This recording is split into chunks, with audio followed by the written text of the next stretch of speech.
Murtade kita lakukan penangguhan penahanan dan sudah diterima oleh keluarga. Kemudian kedua, murtade secara hukum yang bersangkutan akan tetap kita proses untuk sampai pengadilan karena demi kepastian hukum, jaminan hukum terhadap murtade itu sendiri.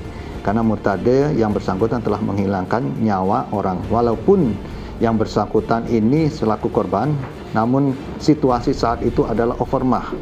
Murtade melakukan upaya luar biasa atau upaya yang tidak bisa dihindarkan dan harus dilakukan demi keselamatan dan nyawa sendiri. Kita lanjutkan perbincangan. Pemirsa, saya juga ingin minta pandangan dari Pak Ahyar Salmi terhadap apa yang sudah saya kutip tadi, saran dari Kabareskrim untuk Kapolda NTB bahwa sebaiknya mengundang pihak kejaksaan, kemudian juga pihak tokoh masyarakat, kemudian pihak agama untuk bisa minta saran, minta masukan. Layak tidak perkara ini dilakukan proses hukum. Kemudian nantinya langkah dari Polda NTB selanjutnya ini berdasarkan keputusan masyarakat tersebut atau berdasarkan keputusan hasil perbincangan tersebut. Bagaimana Pak melihatnya? Ya, ini mungkin yang ingin disampaikan oleh Pak Bareskrim ini konsepnya dulu, konsep justice, kok saya lupa nih istilahnya ini ada, restoratif justice, konsepnya ada pihak ketiga yang lain, apakah didamaikan di situ seperti itu, tapi agak bergeser. Tentu kalau kita lari ke situ lebih pendekatannya secara sosiologis, apakah masyarakat menerima atau tidak. Memang landasan keadilan ini larinya kita itu kan rasa keadilan dari masyarakat. Adilkah dia diproses atau tidak oleh masyarakat? Tinggal sekali lagi nanti saya masih berpikir di mana kita letakkan restoratif justice juga nggak mungkin. Pelaku dengan korban kan nggak mungkin juga ditemukan. Mungkin dia juga agak sulit si pembegal ini karena dia saya kira nggak ada alasan terhadap peristiwa pidana. Dia nggak ada alasan untuk menghentikan. Apakah ini dibuat perdamaian nanti kan juga nggak begitu. Kalau sekali lagi justifikasi kita adalah landasan sosiologis, mungkin saja. Tinggal nanti diuji ada nggak penghentiannya ini, di mana cantolan di 109 itu. Ataukah penghentian demi hukum? Apakah di situ? Nah, kalau di situ diperluas secara ekstensif penafsiran kita secara luas, dikaitkan di situ, ada yang nggak terima nanti kita tunggu. Ada nggak mau uji ke pra-peradilan? Kalau nggak berarti udah diterima oleh masyarakat. Itu mungkin saja kita agak progresif untuk penegakan hukum. Tapi kalau itu yang ditempuh, itu nanti juga di tempat-tempat lain perlu juga kita lakukan hal yang seperti itu. Kalau enggak masyarakat nanti akan merasa kenapa sisi dilakukan, kenapa di sana tidak. Iya, ada perbedaan. Ada perbedaan, walaupun bisa kita alasan.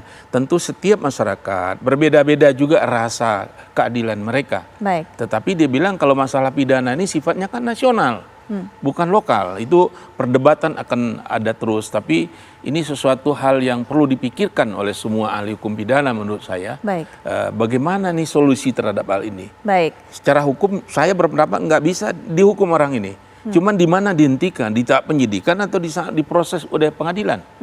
Di situ aja tempatnya. Baik, nah mungkin Pak Lalu juga terakhir menyampaikan apa yang bisa diwakilkan oleh Pak Lalu, harapan dari pihak keluarga tentunya. Termasuk juga menjelaskan kepada kita, apakah untuk kasus yang satunya lagi Pak, kasus di mana Pak Murtade ini sebagai korban pembegalan juga sudah dilanjutkan ya Pak saat ini. Sejauh ini perkembangannya seperti apa Pak?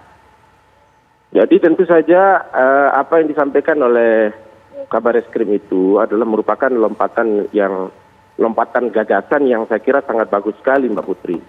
Jadi ada upaya untuk mengumpulkan tokoh-tokoh masyarakat, kemudian tokoh-tokoh agama untuk dimintai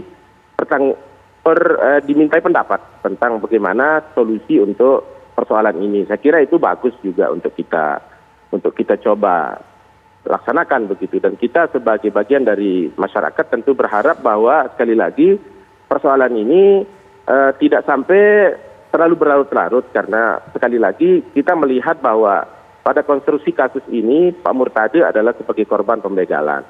Jadi tentu saja sekali lagi kita berharap bahwa beberapa kasus yang pernah terjadi yang hampir sama dengan apa yang dialami oleh Pak Murtade ini harusnya bisa kita jadikan sebagai jurisprudensi.